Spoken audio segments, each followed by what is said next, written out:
All right, we're live. All right. Hello, everyone. Welcome to the Gen X Experience, the second act. Today, we're going to talk about health into your 50s. Joining me today is Victor Cordova. Hey, Victor, how are you? Good. How's everyone doing? Uh, n- Not too bad. It's been a rough week, but getting back there. How about you? Yeah, busy. Just real busy, Chris. Just grinding and grinding in this wonderful economy of ours right now. I'm not going to comment on that because I don't want to I thought go this down was a that rabbit hole podcast. I today. thought this was the whole thing was to comment on things like that.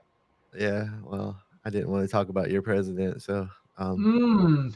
I didn't There you want go. There you go. They need to stop picking on my President Trump, to. Oh man. not your Oh, president. yeah, I don't know if I have a president. I don't. Mmm. Gotcha. Anyway, so today we're going to do our show about health in the 50s. I'm 53. Victor, how old are you? 51? 51. Yeah. 51?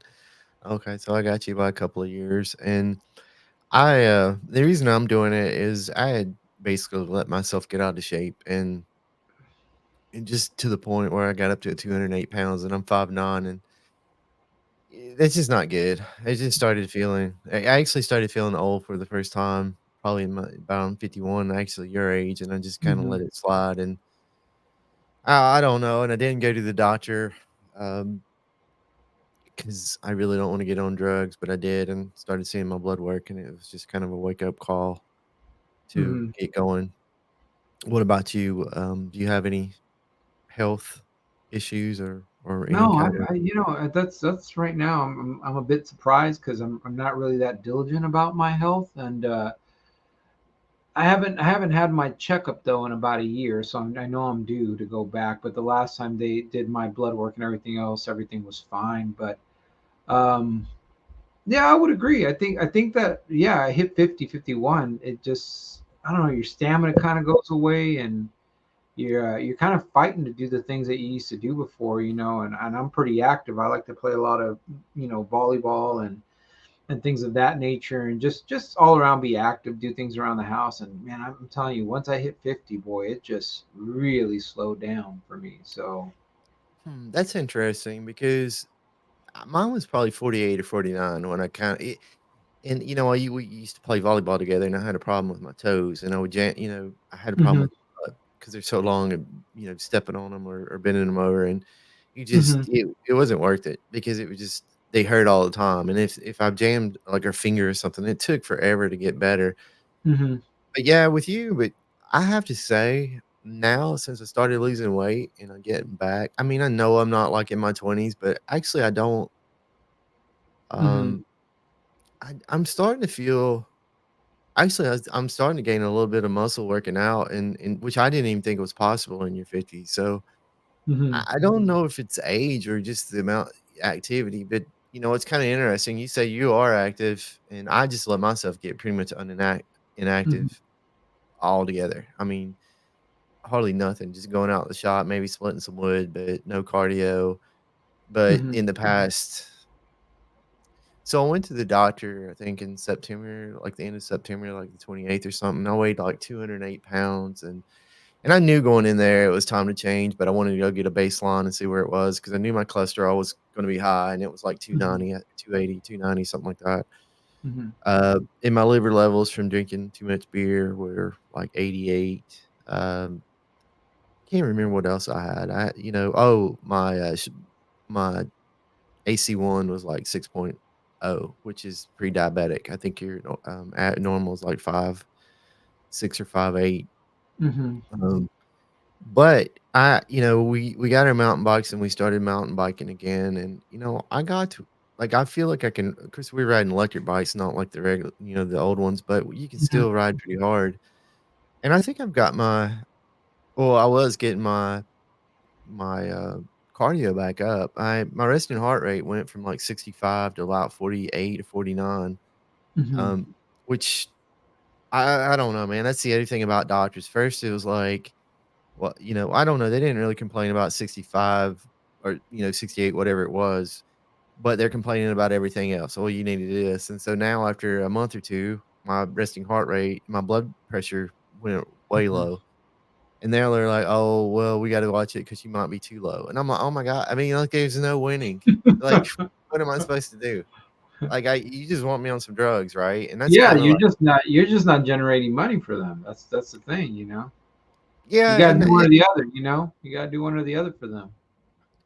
I know, and it's sad because I think it's like you can we can get into policemen and you know how people what's going on with them right now, and I don't want to get too deep into it, but it's the same thing. Like I have the same feelings about them and doctors. I'm conflicted because doctors are amazing, right? They perform miracles. If I had a heart attack or if I broke an arm or, you know, in a car accident or whatever, like I would have no doubts that they're going to fix me up. So why is it you think though, if we go to the doctor or go to a dentist for a checkup, like we don't want to go, like we know that we're afraid of what they're going to do to us and end up causing us harm and not have our best interests in mind. Do you feel that way or is it just me? You know, first, I don't frequent the doctor all that often, and Why I think not? that well, I think it has to do with the fact that I haven't encountered any problems. It's just the old adage that if it's not fixed, then why, if it's not broken, then why fix it? And so for me, I've just never really paid too much attention to it because I think my lifestyle's always been indicative of my health. If I'm active and I'm playing hard, vigorous sports and everything else, and then I should be in pretty good shape. So I guess I take it for granted. And maybe I should be seeing a doctor. But Uh, on your point, as far as what doctors are and what they do and how they practice, I mean, we got to go back to that notion. They are practicing medicine. It's easy. I think it's easy because I work in a field, of workers' compensation, where I deal with doctors and medical reports daily. Like I read so many reports all the time, and I think it's kind of neat because, like you said, when it comes to a traumatic acute injury, doctors are great. They're like they know their stuff. They know how to fix people up. It's when you start to deal with the preventative medicine that it gets a little gray. Like you just really don't know. And I agree with your sentiment. Like, do you trust a doctor when they are trying to put you on all kinds of drugs when really the advice from a doctor should be like, why don't you try eating better first? Why don't you try doing this first? But I think it goes back to also the fact that I don't think society as a whole is very disciplined. I think we've come to an age and a point in society where everything is instant gratification. That's why we have all these commercials with, and I'm going to jump back into this Ozempic. We're going to have commercials. I saw two more brands injectables, and how people are just injecting themselves, and then they it's weird. The promotion is inject yourself, and you can kind of still eat everything that you were doing and eating and doing what you were doing, and somehow miraculously you're going to lose weight. I don't know if that's a message that we should be giving people, as doctors. Yeah, but why? But okay, so one going back to what you said, you know, you assume you're healthy. I don't think we any of us know we're actually healthy until we get blood Hmm. work and check our sugar levels, check our cholesterol, check a bunch of things, check our heartbeat. Because these things, I mean, they call it the blood pressure. Actually, I think they call it the silent killer. So Hmm. we really don't know. Yeah. Which I understand, and but my like I don't mind taking my blood pressure. I don't mind going to get my blood work. It was just knowing. You know, the other reason, which is sad, that because my dad's been in insurance, I think part of the reason I don't want to go is because if you get something, everything you do now, do you have this? Do you have that? And those are questions to ask to start costing you and your family more money in life. Hmm. If you have this or that, then you could start paying more rates, or could start having to go through things that you didn't. And so Hmm. that's kind of when I didn't want to have one of these things on my record, like with high cholesterol now. You know, it's one of the things they ask. Hmm. Uh, but now it's like statins. Like I went to my doctor and told him, like, look, I'm out of shape, worst I've ever been in all my life. Give me 2 3 months. Let me let me change. Let me exercise. Let me try to eat right and or to eat better. Hmm. And I swear they got the blood work, and the first thing he did, he's called in the pharmacist and filed a prescription or said he was going to for a statin, and I'm like, "No, don't do that," because I'm reading about these people that when they go to the doctor, when they get that blood work done and they have a high statin, if they don't agree to take it, then they start marking them as non-compliant, which I think Mhm. is insurance way to start trying to if they have, like, say, a heart issue because of it, then, hey, you didn't bend the knee, and are they gonna deny you claims on heart Yeah. insurance? I mean, but the thing about statins, though, can you I researched this, and we prepared for this show and actually lost it, but, a couple of months ago, so I don't have everything fresh in my mind, but I don't think if you go look at the doctors and try to look at the ones that are unbiased, and I don't know what that means because if you're biased, the hell, they may have bias against and have a bias towards natural supplements and stuff, but Mhm. I don't really think you can go find anything that shows us like a statin in a normal situation. It prevents anything. It doesn't prevent a heart attack. It doesn't do anything. It's just it lowers a number. But the problem with the number is I think there's like 3 or 4 markers. You've got your blood sugar levels, you've got your cholesterol levels, but you got your LDLs, you got HDLs, but you also got they say now that there's certain LDLs like an LDLC that you need to pay attention or because the LDLs are not necessarily bad. And that's kinda where I'm coming from. Why would the doctor not listen? I get it, like, I think you touched on saying that society is looking for the easy way. If I Mhm. ask for the easy way, or if the doctor wants to give me the easy way and a hard way, I'm fine with that. But Mhm. you said they're practicing medicine. I would think that they would be practicing health. And I know like, why wouldn't they know what's healthy for you? I Yeah. I think they do, but where's the disconnect? Well, Or is there one? I think from just from communicating with doctors, I've there are plenty times where I have a doctor treating an injured worker, and it's just really weird. I could have an injured worker that is the same age as another worker, same type of injury, and one will recover within 2 months. The other one will linger on for 5, 6, 7 months. And there are times where I have to notify the doctor and ask the doctor, like, what's the deal here, doc? Like, what's ODG guidelines indicate this. They should be getting better with this and this kind of treatment. And all of a sudden, the doctor would just be like, different people, different ways of handling injuries, different ways of handling medications, different way of. So I don't know how to answer that, Chris. I think some doctors are groomed in medical school to go by whatever the big book is of how to deal with things. And I think some doctors at a certain point see so many people that there's just like this automatic, suggestion of how to take care of your health. And that's what they go with because the sooner they can get them out of the door, the sooner they can see the next person. Is it a billing thing? Is it an Yeah. insurance thing? I don't know. That's a good Well question. You know. Well, they claim now that they don't allow pharmaceuticals to come in and reps to harass them or I guess corrupt them, and Hmm. that's why you see all the commercials now from pharma. But Hmm. I know when I was doing some research, right, when I was trying to do it on statins, even with the new AI now, I was trying to ask questions saying, "Hey," Hmm. and the other reason too is my dad. Obviously, we look alike, and we probably have a lot of the same genetics, and which doesn't necessarily mean you'll have the same reactions to medicine, but he's had high cholesterol, and he's 73 now, I think, maybe 74. Hmm. Uh, and he went in and they put him on statins, and he was like, it almost ruined him. It made him sick. He didn't feel good. His muscles ached, which there's a reason why, because I think it depletes your Q10, your CoQ10 or something like C10 or something like that, enzymes, Hmm. which frustrates me because the doctor should have known that, right? Hmm. I I I don't know, like, but what I was trying to do is I was trying to do research, and the AI is good at finding research and summarizing it for you. But when you give me things, I was like, okay, try to give me something that's not number one produced by our government because our government is corrupt, is influenced, is influenced by money. which what Mhm. money? Pharmaceuticals. Pharmaceuticals is the big business behind everything. Mhm. So I asked it to give me something, give me research that wasn't funded or done by the government or pharmaceuticals.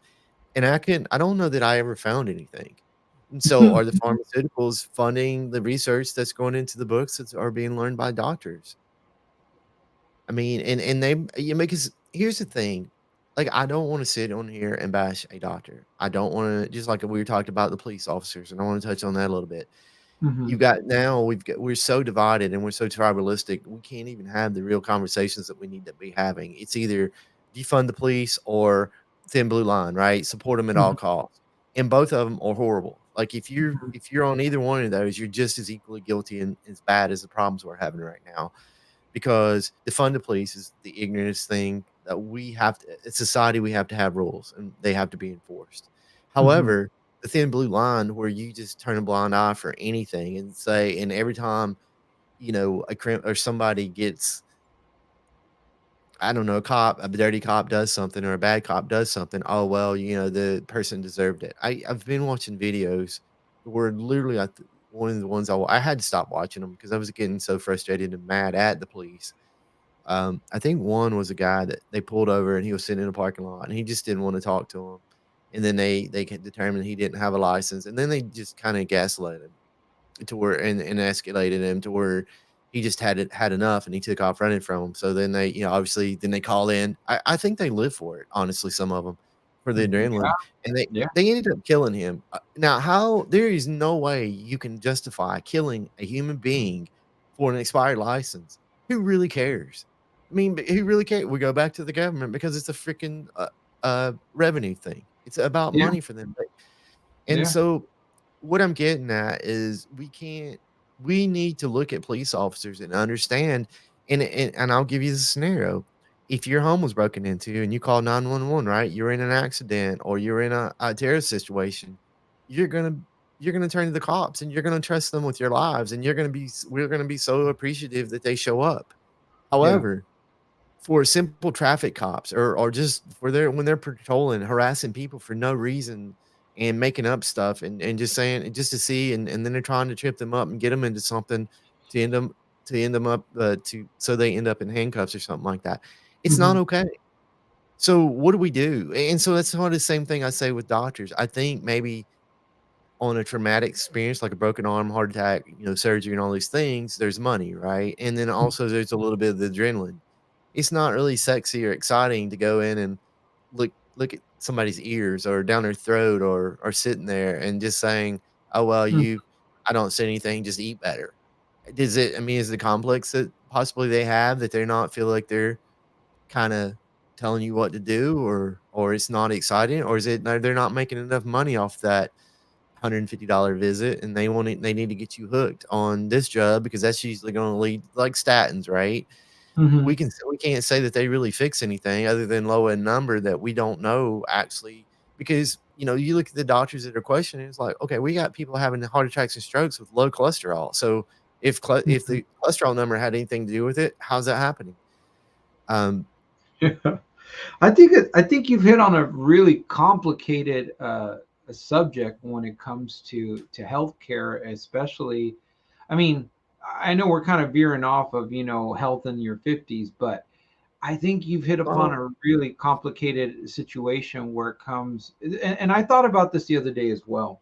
I think that I think as a person, you are you get into a situation when your health becomes an issue or something that needs to be taken care of, even because of the location of where you live, maybe even your economic state that you're in.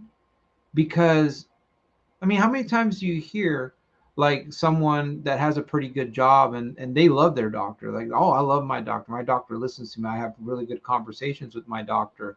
That they're really they really have the best interest in me, and they've told me about certain programs and not to take certain drugs and do this and that. I mean, I used to have a really good relationship with my doctor, and I would see him all the time in Charlotte. I don't see him often anymore, but then again, I also understood that I had a good amount of money at that time, and my premium that I paid was pretty good. just imagine now people that, I don't know, maybe on Medicare, Medi-Cal, or whatever else. And I'm not just saying that it's all to do with the kind of healthcare you have, but what kind of service are they getting when they go to the doctor? And do doctors even care when they see those kinds of people? Do they get jaded? Do they start to, not care about certain people in the society? It's a huge question. And why I bring it up, Chris, is because I'll tell you, in workers comp, in the field that I work in, I am in charge of making calls for some of my injured workers to get care. It could be a broken arm, it could be a surgery needed for a hernia, whatever the case may be. Do you know how many times I have doctors, facilities, and offices tell me we don't take workers comp? We just Yeah. won't do it. Well, they're Just starting to not they're not taking health insurance either because it's just because the insurance companies are squeezing them. hmm There's a doctor, Robert Sywis, that I've been watching. I'm not advocating him. He's just I watch him because I think he's called the diet doc calls himself the diet doctor, and he hmm goes into he's I think he deals with really overweight, obese people, and it to the hmm point where they need surgery or drastic measures. But one of the things he talks about is sugar, but then he also gets into cholesterol because a lot of his patients obviously probably have high cholesterol, and then doctors immediately are trying to get them on statins. And hmm he goes into that a great deal, and he tells you that a lot of the stuff I'm talking about, I've gotten from him. Again, I'm not advocating him, and sometimes he seems like he goes a little bit overboard. Like, I'm not gonna just go eat, red meat and butter and everything because basically their philosophy is what's happened to us is sugar. hmm Sugar, Yeah. salt, and carbs, like the diet foods. But, like, Yeah. I even have a book that I read. It's pretty interesting. Um, I don't know if it's gonna show up here because of Yeah. It's kind uh, of great. There you go. The great the cholesterol great myth. myth, and it's really, really interesting. But then again, though, you have to take everything with a grain of salt, and you have to get as much information as you can to make your own decisions. But it goes into there and goes into what happened to us. We didn't used to be a country of heart disease and things like that, and they trace it back to when they started going dieting. There was a researcher that came out with something against like red meat or something like that, and then hmm they started pushing this healthy, low carb, low fat or is a low fat diet is what they were pushing. Yeah. And basically they replaced it with sugar. I mean, I think in sugar, salt, whatever, and carbs, which they have to give it flavor. And they're saying that's kind of what kills us because your body's saturated fat that's what we're geared for. And so you're better off eating saturated fat or real butter instead of hmm margarine and all these other and Yeah. low fat this and low fat that. They have some very interesting reasons. And they also go into it's about politics. It's about money because then the cattle people got involved and then they embarrassed or kind of I think it was the cattle people or milk or something like dairy, and they kinda embarrassed and shot that guy's, low fat research down because it was hmm selective, and then he got determined and came back, and so then everybody's attacking everything, and hmm it's really what we're told, even by our governments and their health agencies, or hmm it's influenced by money and lobbyists hmm pushing industries. Which is and maybe that could be part of why I'm so because the same thing could be happening to doctors, but then again, though, I don't know because they could be using research and their training could be from those things, and they're not questioning them. hmm Yeah, I agree. Yeah, I was once in a while I'll get on my Instagram account and I follow certain people, and there is a guy there that used to be a bodybuilder. Uh his name is Ebe something. I don't know. It's an African American guy, and he's got a little bit of an accent. Kind of sounds Caribbean.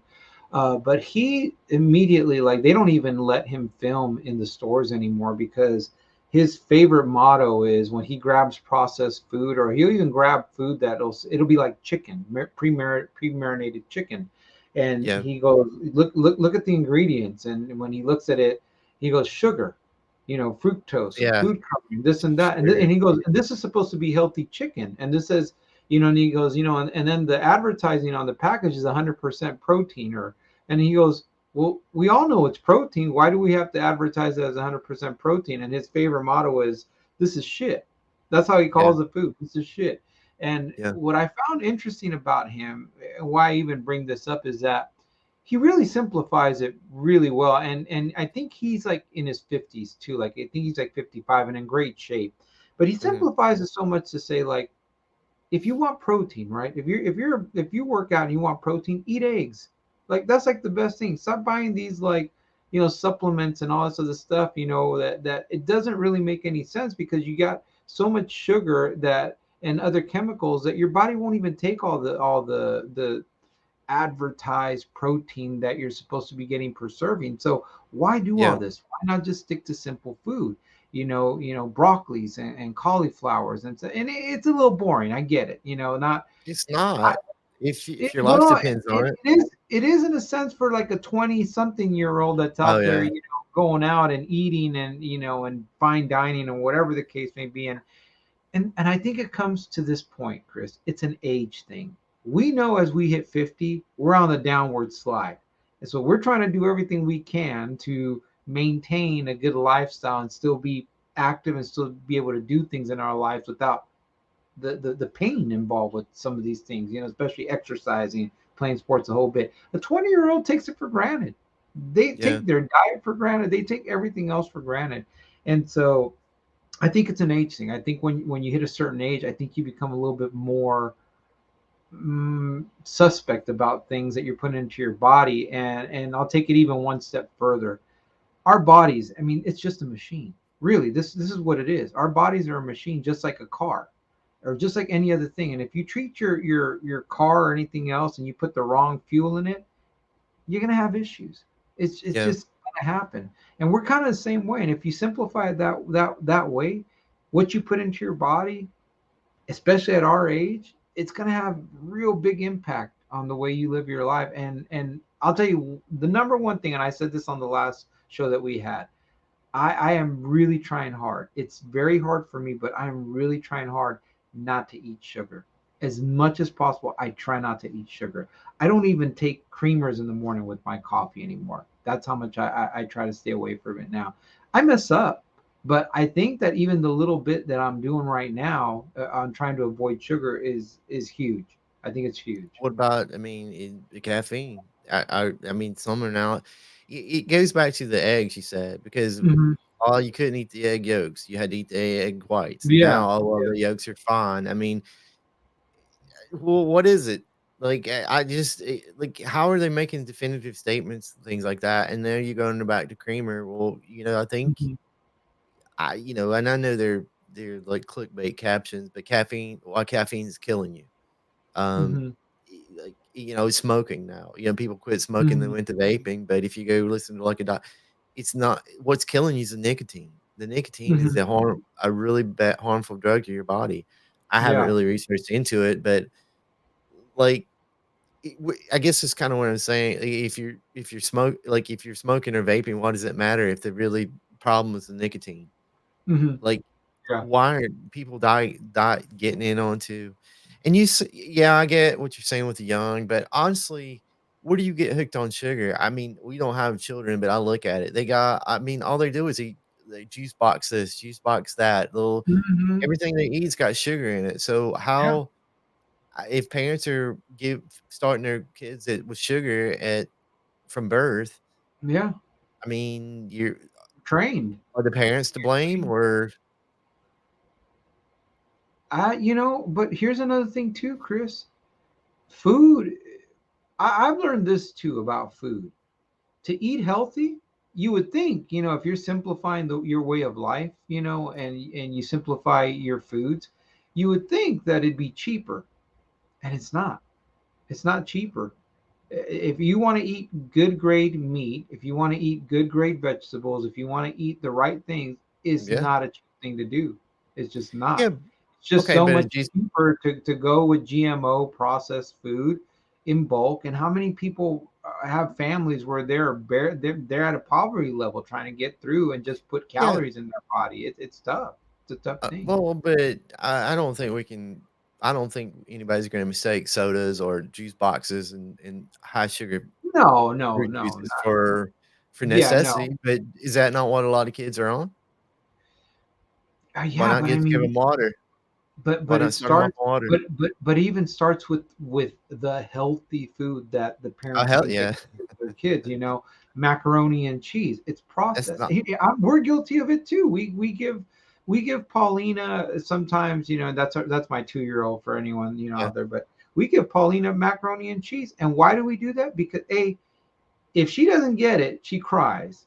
As a parent, you're just trying to keep a child happy so that you have a sense of peace after you've worked, 8, 9 hours. So I yeah. understand parents to a certain extent, but I think we as a society, we do have to be more disciplined. Look, We have to be more I'm not disciplined with our kids. I'm not judging parents. The only reason I'm bringing it up is because do we know like, is it something that we're not thinking about?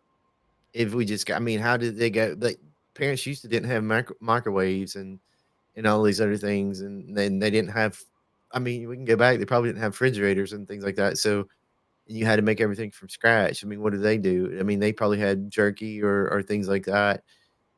Macaroni and cheese, I don't know. I mean, I guess the noodles that they would argue carbs, but if you're using real cheese and things like that, then some people are arguing that real cheese is like the real not diet cheese or anything like that is really Mhm. not bad for you if you're talking about from a standpoint of saturated fats.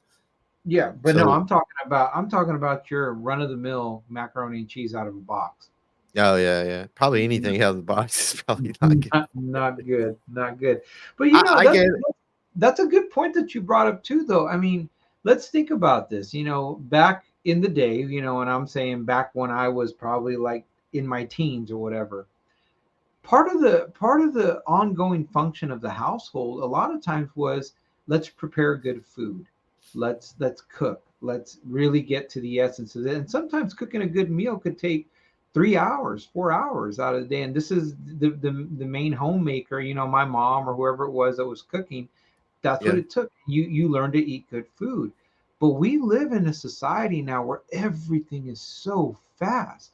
Information is fast. Spending money is fast. TV is fast. News is fast. It, we've come apart from the core things that I think families used to embrace and think were this is the way a family should work. This is the way it should be. And I'll bring up a good TV show. I never used to watch it until Mickey started watching it, but I watched Blue Bloods.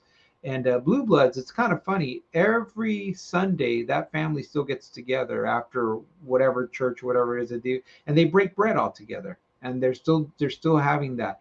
When do you hear about people doing that still to this day? Like that Yeah. doesn't even happen. Like it does not happen for people to break bread as a family.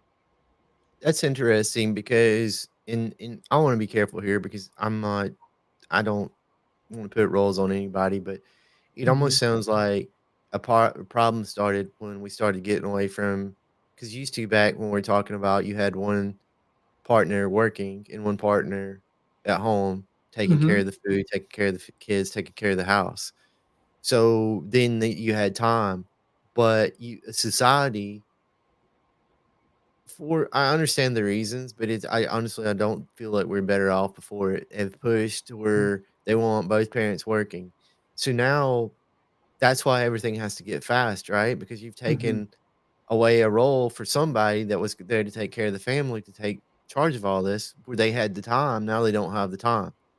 And also the problem with it now to me, I think, is it's allowed I think, our government's pushed it, they get more taxes, and then also our corporations now, because everybody now you need 2 cars, you need all these things, and that's probably why a car costs on average 40, $50,000 instead of $6,000 because now they've got people working, the households have got more money, they've trained people to go in and borrow the money instead of earning it before they buy it, so now they're going off payments, and then they're trying to keep everybody right up against like, they want you to stay, it seems like, in I called it, I told you this a long time, an indentured servant, meaning that they want to keep you in the government between the government and the corporations, they want they don't really want you to have a surplus of income. They want you to be right on it or in debt a little bit constantly Yeah, because you're constantly yeah. having to work. You're having to work for less. You're having to put up with things you wouldn't normally have to put up with if you were in control and out not having debt. And they've escalated the prices. And so now, like, there's not, I don't even, unless you're just rich or really really fortunate, I don't think there's really that. It's hard to find an option for many people to where they can have one parent stay at home.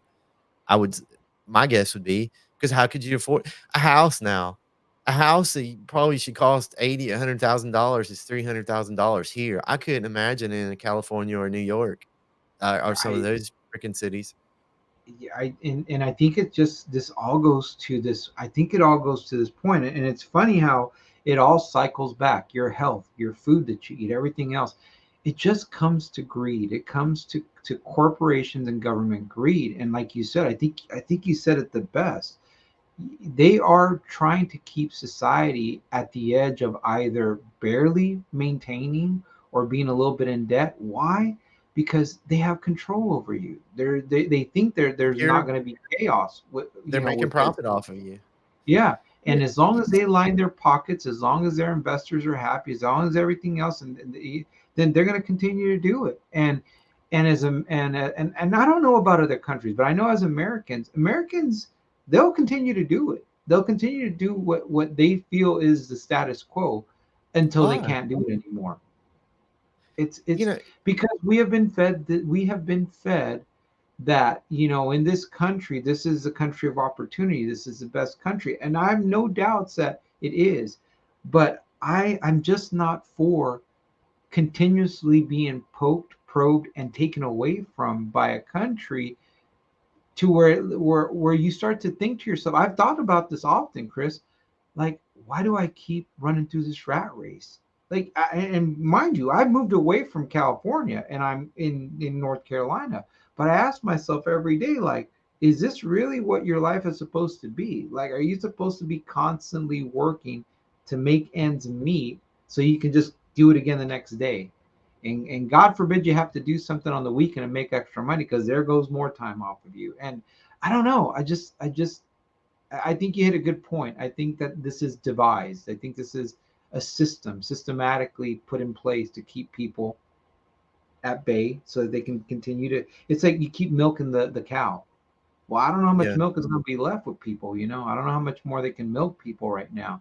And I think that's why there's such a big push right now on the political side, and to try and get some kind of change. You and I know that that's even in question. Like, what change really is occurring, at this point.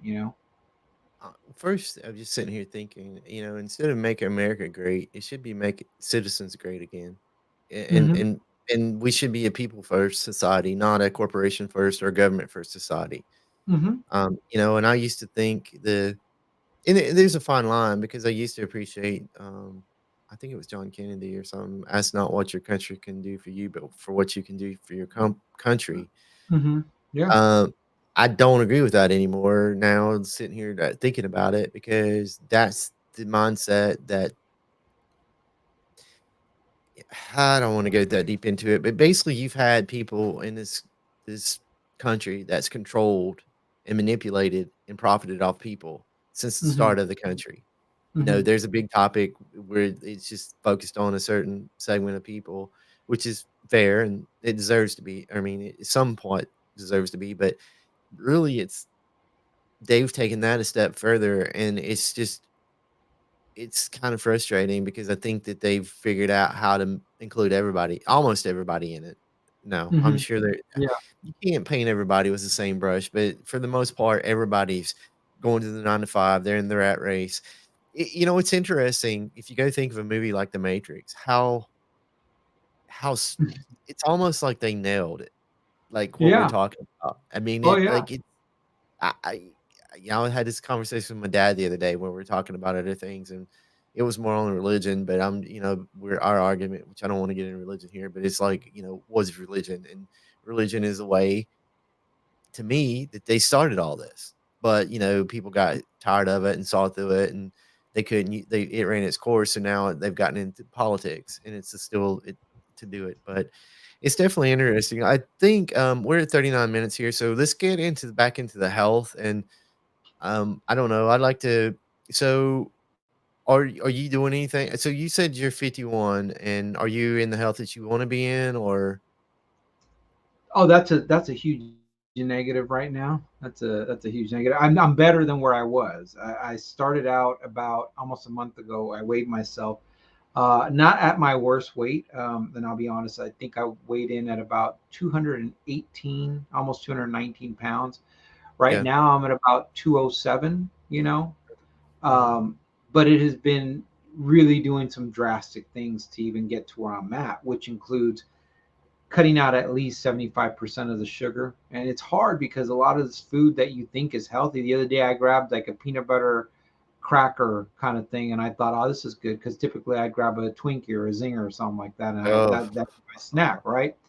Right now, yeah, so I grabbed I grabbed the crackers and the peanut butter, and then my wife says, it's got sugar, right? And I'm going, these don't taste so good. How can they have sugar? Yeah, I turned that thing over and it's got like 7, 8 grams of sugar. So mhm. definitely cutting out 75% of Are the you sugar. That's have you one tried thing. And then, have uh-huh. you tried almond butter and then, like, whole wheat crackers? Which I think still has some sugar in it, but I don't think it's Mm, I don't know. I've also learned too that my snacking has to do with stress and it has to do with yeah, boredom. So I think mhm, that as long as I have something active to do, and you know what, we got to learn to deal with hunger a little bit better too as people. I, it's just the reality. They said it's not well bad. You should be able to let your body know, hey, it's okay to be hungry once in a while. And then when you do eat healthy.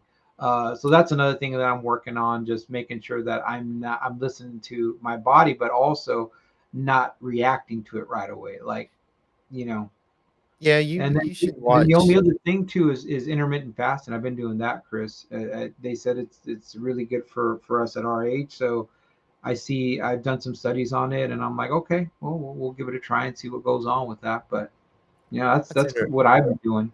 So that's kinda interesting because that's conflicting to what I've believe what you've or read. well, I don't like, I've never even heard of anybody saying fasting's a good thing to do, because you don't wanna starve your body of nutrients and everything. What you're talking on, if you and I'll go back to the Robert Silas, and I think you should go check it out. He goes Mhm, into deep on if you're hungry, you're not eating the right things, and you mhm, but now also because he their theory is like our body is designed and to eat like saturated fat food, like meat, things like that, and he said if you sit down and notice, if you take a s if you eat like steak or, eggs or things like that, mhm, your body will tell you when it's full. If you mhm, start putting your Twinkies and carbs and potato chips and you start putting like you don't never really necessarily feel full because it's not your body's not getting what it needs and it's not designed to tell you when it's full. It's like, I think we talked about last time about I asked if everybody was taught to eat their plate. That I thought mhm, that was the problem. And it's kinda like I've kinda noticed it. Like, if I don't eat potato chips anymore, but I noticed, like, when I was eating them, I could eat the whole bag, and I still would be, like, mhm. hungry because 'cause you're eating empty Yeah. carbs and eating junk, and your body it's not what your body's is designed to know and let you know when you're full up, but if you go eat, like, a steak or probably even chicken or things like that, and I think it's more like money, right? You bring home $1,000 a week for pay or whatever it is. Mhm, If you spend $800, then you're gonna save some money. So if you spend $1,200, you're gonna lose. So it's the same way with eating.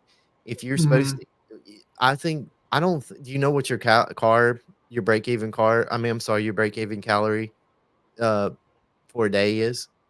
No, I have Well, no idea. so I would tell you until you know that, you're really never gonna know how to to get your weight right. Mhm.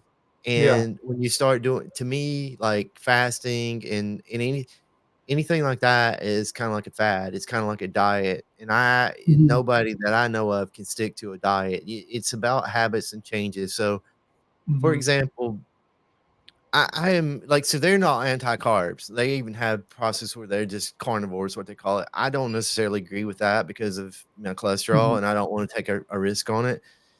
Um, so I look at things, so like oatmeal would be probably something that they wouldn't do, but I would eat it. But now I've started doing like protein. I've gotten a whey protein, so I do like it with water, and it actually tastes all right, which kind of scares me because usually when protein powder tastes good, it's probably got a lot of sugar or something. It says it doesn't. I don't know. mhm. I don't know what they're doing, Yeah, but I do yeah. that, and then I eat. My wife made some oatmeal almond butter bars, and I eat she weighs them and she cuts them to where there's so many calories. There's an app you can put on your phone with AI on it where now you can use your speech to say, "Hey, I'm had this," and you need to know the amounts of it, and it Mhm, tracks it through the day for you. And so every time you go to eat, and it also records if you got your Apple Watch, it records your calories. Like if you're walking, getting steps mhm. in, if you're exercising, Yeah. and it also adjusts like your calories you burned. So you know Mhm, at the end of the day that you if you're a deficit at a deficit or not. And you don't mhm, wanna yeah. be like you like, so I think at our age, we're maybe 1,700 calories, maybe, or maybe I'm off. So you kinda wanna you wanna be somewhere about 1,700 to 1,200 or 13. You don't really wanna go less more than a Mhm, 500 calorie deficit. So that's yeah. kinda where like, I don't know if I would agree with fasting. I don't know if that's healthy, and I don't know if you can sustain that. That's kinda what works for me. I've lost Mhm, 18 pounds. Teresa's lost 38 pounds, I think, in the past about 4 months. mhm, Um, and she doesn't exercise. Now I do exercise, and I don't like, so I got down in the mornings, mhm, weighing after cleaning doing the cleansing. I've mhm, gotten down to 187, but I'm hovering between 187 and 189, and the big thing I'm not doing is going and walking 2 or 3 miles a day or riding my mountain biking for 10 miles. I'm still mhm, trying to work out, so I could be adding a little bit of muscle, but it's mhm. hard to do in the winter. But anyway, I think those are the things, but when I went back, my cholesterol is down a little bit, 230, 240, which is still by them is high. Mhm, But in my other thing, my A1C got down to 5.3, which is back and under normal. Uh, mhm, they said that you wanna get around 5. What else is my alt levels on my liver? Because that was from drinking beer. I think a lot of mhm. my sugar came from beer and calories. Yeah. So, I don't know, that's my take on it. I don't know, I'm interested in knowing more, like, who is saying that fasting is good for you? I mean, it's just proven because of I think what you just said. I think the calorie intake is not so high for us at our age anymore, especially with us not being so active anymore. Yeah, That's kind of what the study is, is that it's really not needed, and we kind of do it sometimes anyways.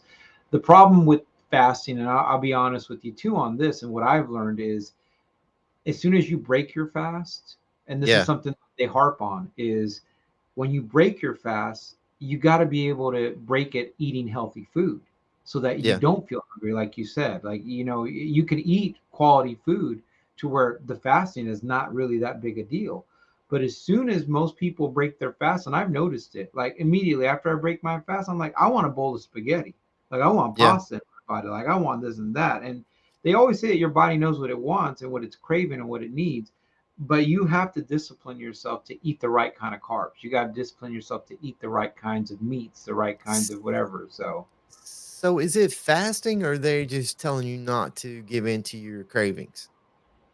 no, it's fasting. I mean, I'm right now, and this is not like horribly bad, but I'm doing like a 16-hour fast, Yeah, you that's know, and I don't think yeah, I don't see that as being good because you're right. Like if I did that and then I went, then I'm gonna go probably eat twice the calories. Dr. Mhm, Silas was talking about like what he tells these old, the really like 300-pound people that should weigh 180 or something. mhm, Because exercise, because they got people who go out and exercise. He goes, man, just move. Do what's mhm, comfortable, just get up and move, so you're not yeah, sitting there thinking about eating. He goes, "But yeah, I do not want you going and walking thinking you gotta walk a mile or 2 miles, because if you go out and walk and you're out here breathing, about to have a heart attack, when you get back, the first thing that you're gonna wanna do is eat to comfort yourself and get back to your mhm, old habits." And he said, "If yeah, you're stressing yourself out, you're just gonna mhm, make it worse, and because you're gonna give in eventually yeah, when you suffer yeah, enough." So it's not about suffering, and fasting is suffering. I would. you know what? Everybody's different, and I'm not a medical Mhm, doctor, and I this is, I cutting beer out probably helped me a ton, and, like, right now and I do even notice now, like, when I get into it, like, I could stay 400 calories below what I'm supposed to mhm, do, and I could go weeks yeah, and not lose any weight. The problem is, like, again, I don't know if it's because I'm working out and taking protein powders and stuff like that. It could be muscle, but it also could be that my body's getting used to it. So I either mhm, I exercise more, or I think you can actually eat a little bit less.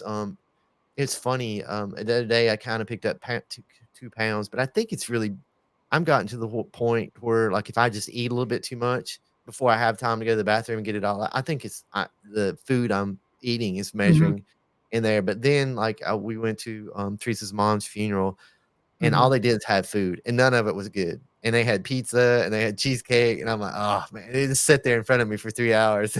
Like, Did "Fuck you it." give And in? I ate the pizza, and I ate the cheesecake, and I got home, and I was 2 pounds less than I was the day before.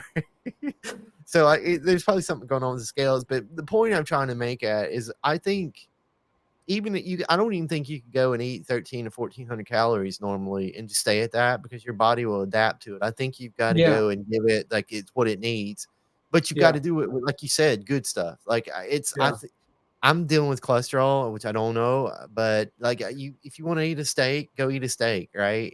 mhm, And go to 2,000 calories or 1,800 calories or something like that, but mhm, fasting, I think, is to me, sounds too extreme, and you're constantly gonna be and then when you cut and because that's the other thing, like I said, you cut down. Could you imagine cutting calories out for 16 hours and you do it enough and your body starts thinking that it gets over there? So now when you mhm, go back to eating yeah, normal, now your body's gonna start trying to take those calories and pack on fat because it yeah. doesn't, so that's I don't know. I don't think you Well, have to go well, through that. yeah. Well, remember, I think too is this is a term, and this is what I studied too. This is intermittent fasting. So they don't want you to do this for long periods of time because you do have to shock your body into change, or else, like you said, your body gets accustomed to it, it acclimates, and then you're worse off than it was before.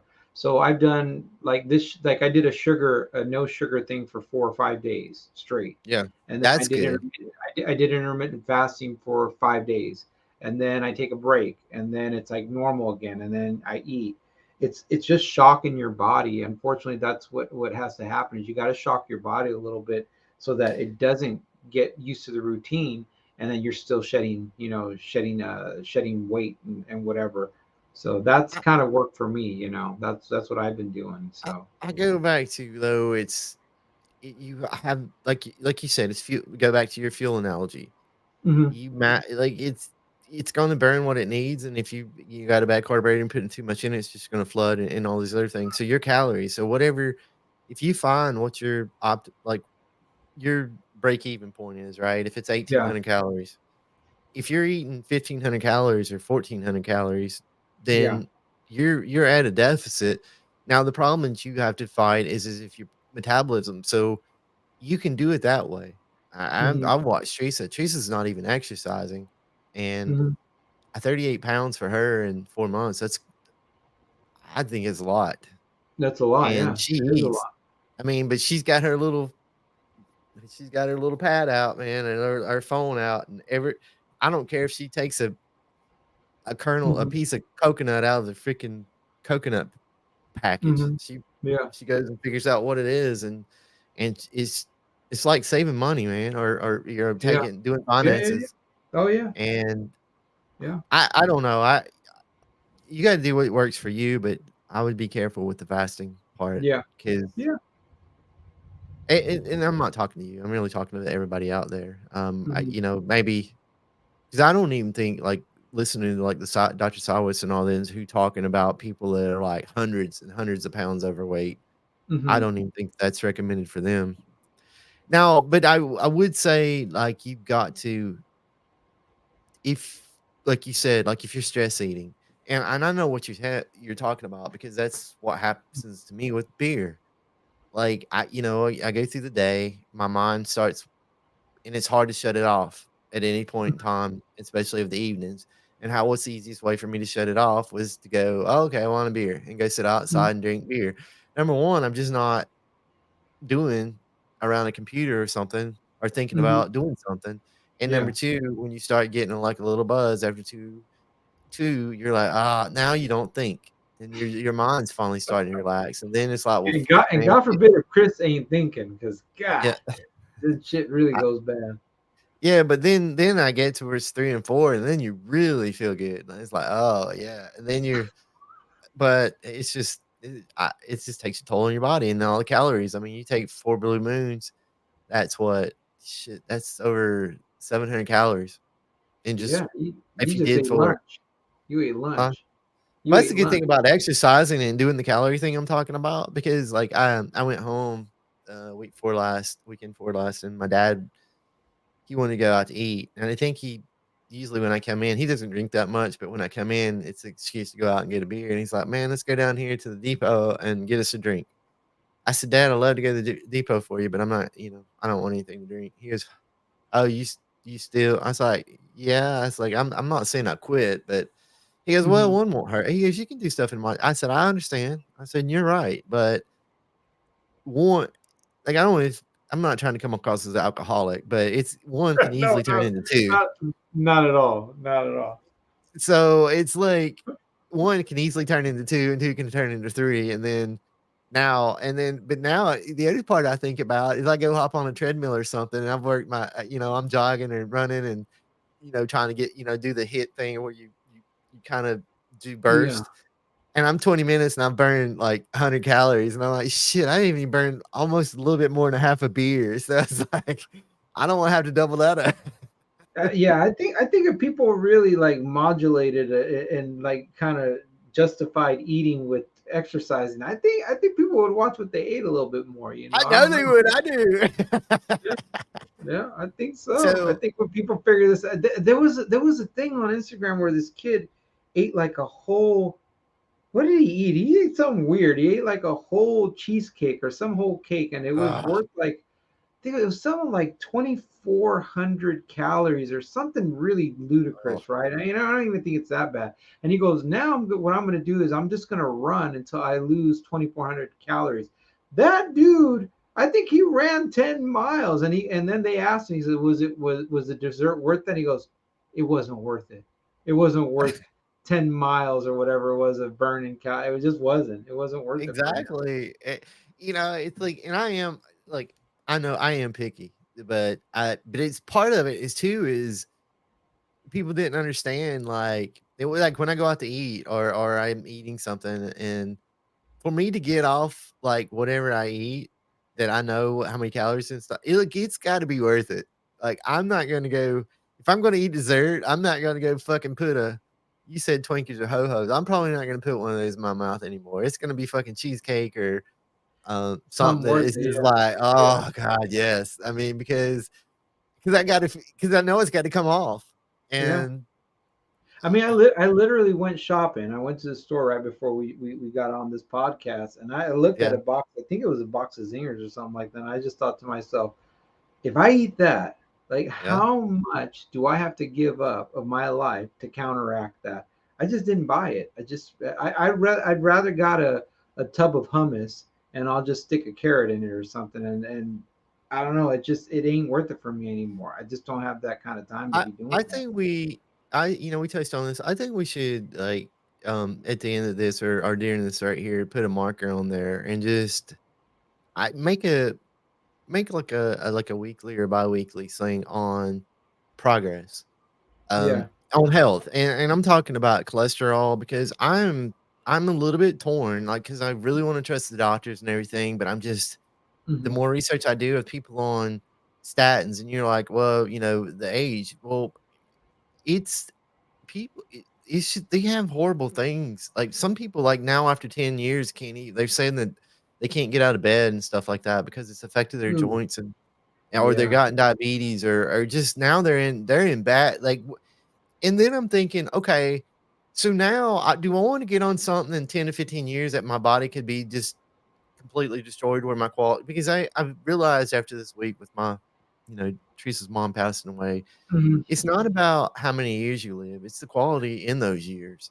Because Yeah. I feel so bad for her, what she's been through, her most of that latter half of her life, and Mm-hmm. It's just, I mean, Yeah. it's not, nobody could do anything about it. She didn't do anything wrong, but she suffered from dementia and Mm-hmm. schizophrenia, and then just health issues. And it's just like, I don't want to, I want to say this the right way, because nobody brings that on themselves. I mean, I don't think anything Well, like that, I think what you're trying to but I say don't is want to be if 200 if you have pounds. a choice in it and you can do something Yeah. about it, let's try and Yeah. avoid that.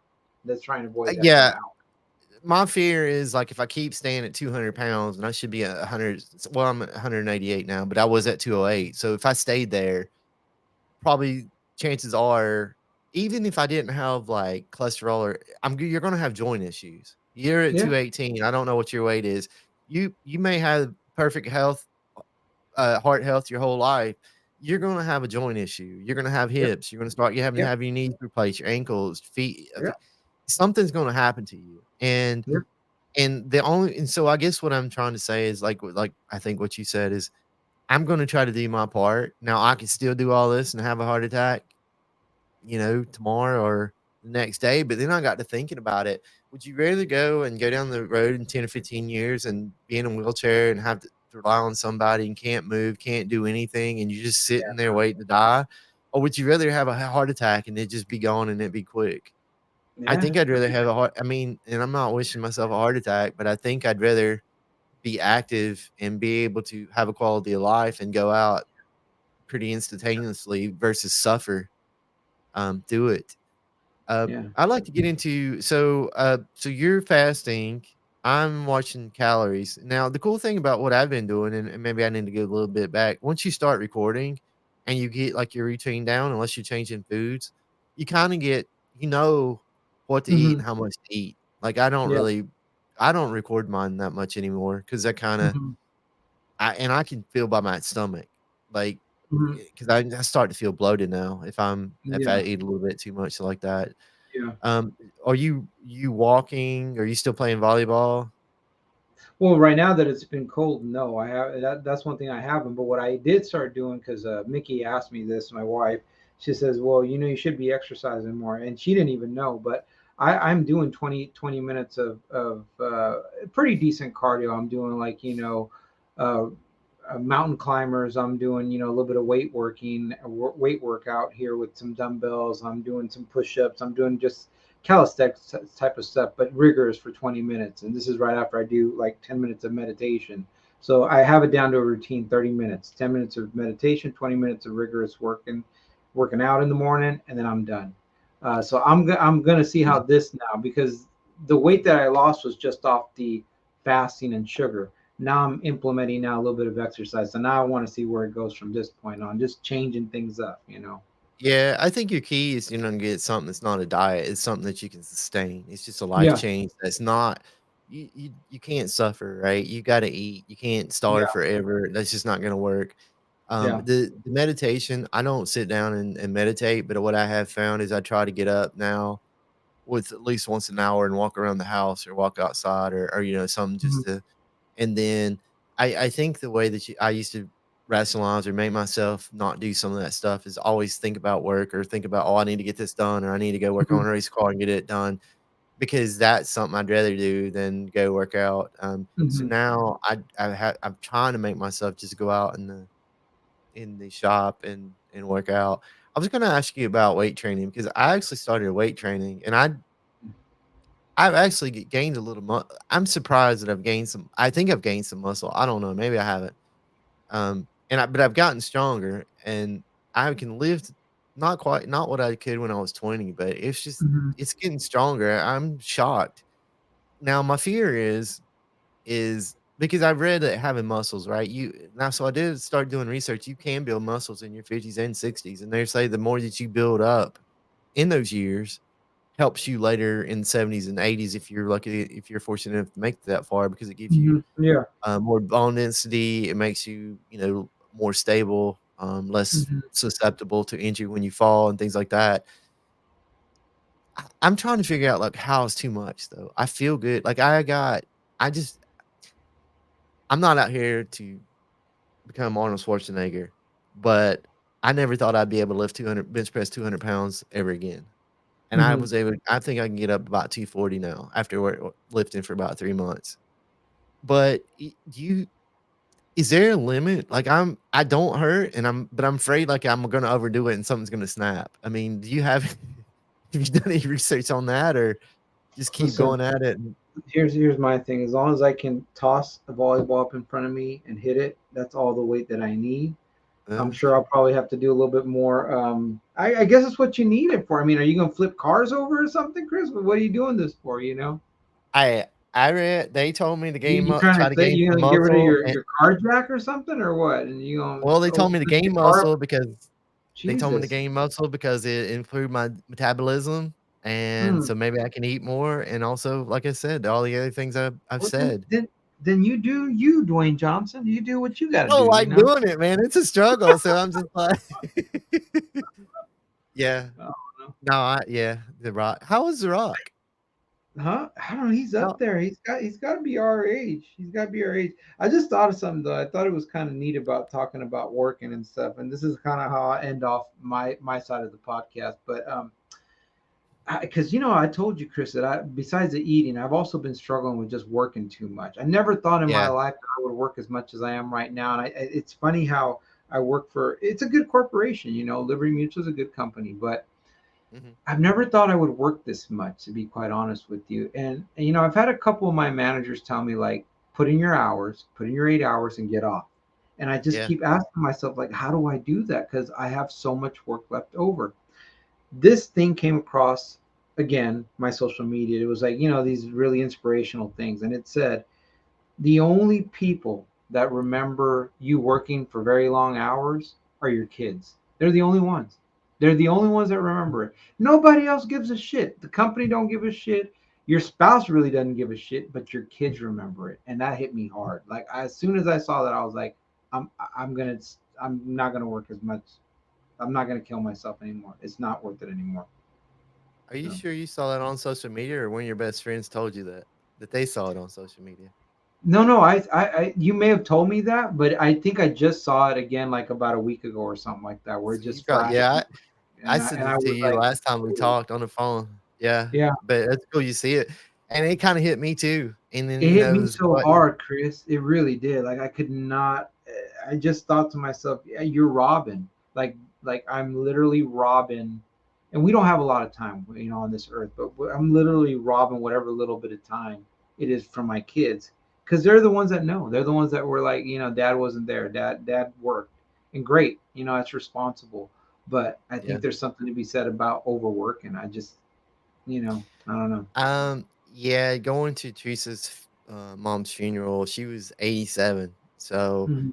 and but then afterwards, they're showing videos, and her dad almost he's always doing something with them. They're Mhm. just being kids, and they're out rowing a boat, or they're doing all this stuff, and it kinda hit me because it's not how I grew up, and Yeah. it made me think about that as well because I'm not working as much as you, but I enjoy doing it's a little tough because I've gotten into something I really enjoy doing right Mhm. now, Yeah. and, but I just realized I need to enjoy just as much spending time with my wife, and, like, I never went and saw her parents, and one of the things Mhm. that really hit me hard is seeing her dad. He's 85 now, an ex-Marine, and Mhm. dude, I don't know when the last time I cried, but my eyes were probably bloodshot the whole freaking time. Like, my lips were quivering about every 5 minutes. Luckily, Paulina showed up with Mickey, and we played with her, and if she hadn't done that, man, my eyes would Yeah. and oh my god, but it just you're right, Your eyes are it makes sweating a lot? huh? Your eyes are sweating a lot or what? Yeah, they must have had onions or something in there. I don't Oh, know what was gotcha. going on. They sabotaged me. And then oh my god, it was so and I'm like, "What is going on?" Like, I feel like somebody gave me some estrogen pills or something, and I'm but glad you I wasn't there. I'm glad I wasn't there because I would have been like, "Oh, Jesus, here we go." yeah, and luckily, man, then we are going to I this is like, it was so weird. So then we were in, like, the funeral procession driving to the cemetery, Yeah. and cars were, like, pulling over and stopping, and every time I'd see one, then my eyes and she's asked me something, I couldn't even talk, and she's like, "Are you okay?" I was like, When it's time to get sentimental, you're like, oh my god, the whole world just snapped on me. Like everything is in focus I now, and yeah, and I I'm feel like, so "What bad the and fuck?" regretful. I'm like, "Why is that making me sad?" And I'm like, "Is it because I thought everybody was just crappy in the whole world, but they don't even know it, and they're just pulling over out of respect, so there actually is respect?" Look, I don't even know what it Yeah, was. yeah, it's Um, odd. It's an odd thing. Yeah. and yeah, and I called you on the way home, and there's about 2 or 3 episodes going home, and it was just and I think part of it was thinking about how much I've worked, how much have I been doing Hmm. the right things when I go do Yeah. stuff, a lot of times I've went and done it by myself instead of finding ways to go do things with friends and things like that. I don't know because there's a balance, right? You have to do stuff Mhm. that you like to do, but you also need to figure out how to do it with the people that you love. Yeah. So It's a struggle. It's work. It's work for sure. And I'd rather do that kind of work though than the work that I'm stuck behind a desk. And there again, there has to nothing there has against to what be a I do. balance But yeah, there because you has to be. got you ask like how you're going to get your work done. I'm to the point now. I'm like it'll be there tomorrow, right? And if it's not, and Yes. they don't Yes. like it, Yeah. because the other thing that people say, like if you're going tomorrow, they'll have your job filled in a week or so. I mean, they really don't care about you, no matter what they say. I mean, Yeah. Yeah. but when It's it really true. comes down to it, that's kind of where I went back to.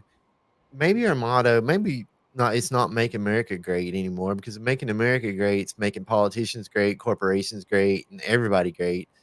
Yeah. I kind of get it, but maybe it's making people great again, and we're putting Yeah. more people first, and we're putting families first, and we're figuring out ways to like now they're trying to kill work from home. Some of the and it's like it's so freaking disingenuous. Oh, and I'm like, you're Mhm. crazy. I'm way more productive working from home than I am having to get in the car, fight traffic, go into an office and listen to people gossip that gets on your nerves and Yeah. not no fault of their own because there's people that go in the office because they don't like working and they go there and Yeah. talk and they spend half their Yeah. day clattering and stuff, which is fine. But don't put me in the middle of it. And Yeah. honestly, I think some of what's going on is if you look, banks are losing money. They're saying that they're getting in bad shape because of real estate investments because they invested in real estate like commercial offices and stuff. So now they're trying to figure out ways to be Hmm. slick and say, "Oh, well, you got to get back in the offices." But it's not about Yeah. productivity. It's not about Yeah. people. It's about freaking their more bottom lines, more investments, and it's so frustrating. And I wish this is probably was something else we should do a podcast, do a little research, and do something on. But I look, Hmm. we're at an hour and 12 minutes. I know you're probably busy and, Oh yeah. I need to get out here and split some wood, but I think as a challenge, let's go out here because did want to circle back to one thing about the weights because I wanted to come back to you. It's not just about weights. It's about like I've been walking, right? But I know I need to get my heart rate up a little bit when it's too cold. So I kind of jog a little bit. And the Hmm. treadmill is not bad, but if I try to do it off the treadmill, my feet, ankles kind of hurt a little bit. And I don't want to damage my, knees. Hmm. So, I think it'd be cool to start like, do you jog anymore? Does it bother you or I don't jog anymore. No, yeah, I don't anymore because it's just every I've learned I love jogging. I really did. I hate it. But when I did it afterwards, man, my knees were shot and I have to ice them down and everything else. And then I just started to understand Yeah. it's just not worth the recovery on something like that. And I would rather play a Wednesday of volleyball, good volleyball with, the guys for 3, 4 hours and recover from that and be able to play next Wednesday. I mean, that's what it's come down to. But that being said, I'm now, and now that the weather's getting better, I got that punching bag. I love doing that, and that doesn't Oh, necessarily require a lot of running. It's just a lot of upper body, yeah, yeah, man, punching stuff. So that's that, tough that if you're that's doing what it. I'm looking forward to right now. So yeah, but yeah, So, not jogging anymore. Yeah.